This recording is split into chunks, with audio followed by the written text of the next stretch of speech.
Hey everybody, Ron Placone here, and welcome to another edition of Media Bites for the day. And today we get to talk about media scapegoating again because one presented itself in the news, and that is Vladimir Putin. So again, media scapegoating is basically pretty much what it sounds like. You know, we're human beings, we engage in action. That action inevitably leads to conflict. Right now, the conflict we're looking at is the conflict with Syria in this case. And what the scapegoat does is it deflects the attention from the issue itself, because maybe the issue is very complicated, or for whatever reason the media doesn't want to give the actual issue a lot of lip service. It deflects the attention from the issue itself and onto the scapegoat. And people either side with the scapegoat, or they hate the scapegoat, or they disagree with the scapegoat, or they feel pity for the scapegoat.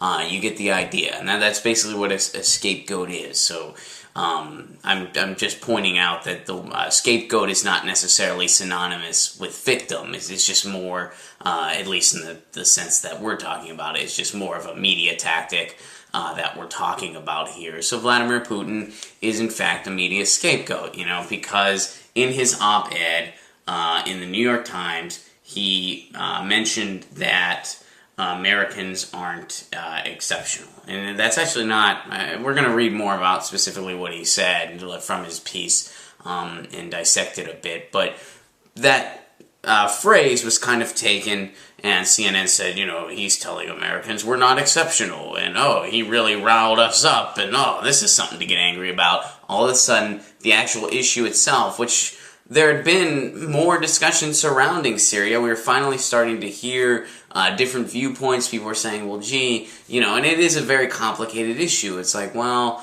we don't know if a strike would necessarily help, and we certainly don't want to get into another conflict if it's not absolutely necessary. On the same note, you know, gee, there's some really terrible things going on. I mean, can we do nothing?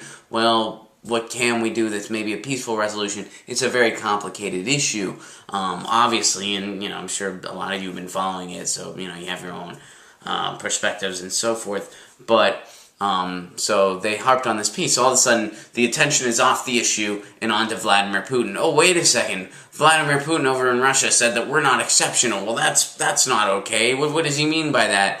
And here is what he actually means. I mean, I went straight to his op-ed himself, where he talks about how why he thinks a military strike would not be helpful, and it's, you know, it's a sound piece. I mean, he has, you know, sound data, and he makes his case, and it's I'm not going to go into the entire piece because that's not really what I'm looking to do here. You know, I read it, and I'll you know, there will be a link in the comments if you haven't read it yet, and I recommend doing so. So let's look at what people are angry about. Let's see here. It's at the very end here. My working and personal relationship with President Obama is marked by growing trust. I appreciate this. I carefully studied his address to the nation on Tuesday, and I would rather disagree with the case he made on American exceptionalism, stating that the United States policy is, quote, what makes America different, it's what makes us exceptional.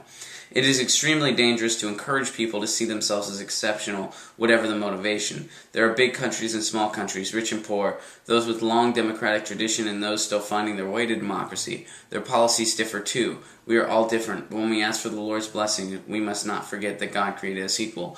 So I think he's not necessarily saying, America, you're not exceptional, you're just brr. I think what he's saying here is, you know what, there's a certain danger in that type of rhetoric. And personally, I completely agree with that statement. I really do. I completely agree with the way he put it. But you see how, on CNN at least, I mean, CNN was the main, the source I looked at that really, you know, encouraged me to bring this to the surface. They kind of just cherry-picked the way they presented that information. They didn't really go into what he actually said in his piece. They kind of just cherry-pick the part where it's like, well, he's saying we're not exceptional, and you see how lazy and soft and surface-oriented this is, when actually he's saying, you know, using those types of terms has a certain danger to it, and may not be the right way to look at things, and I completely agree with him. I don't think that because I'm from the United States, I mean, people are exceptional based on what they do, not where they were born. You can say you're lucky, and not just being born in the United States, but I mean, if you were born and you had enough food in your belly and a roof over your head, and a family, you're lucky.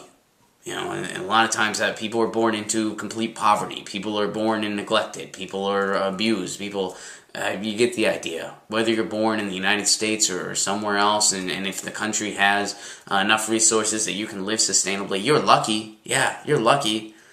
I was lucky to have been born in the United States, just like someone else would have been lucky to have been born in Canada or England or Italy or wherever. You get the idea. I'm not gonna keep naming all, but that doesn't make me exceptional. What I do, it will make me exceptional or not exceptional, the way I see it, based on how I feel about the term exceptional.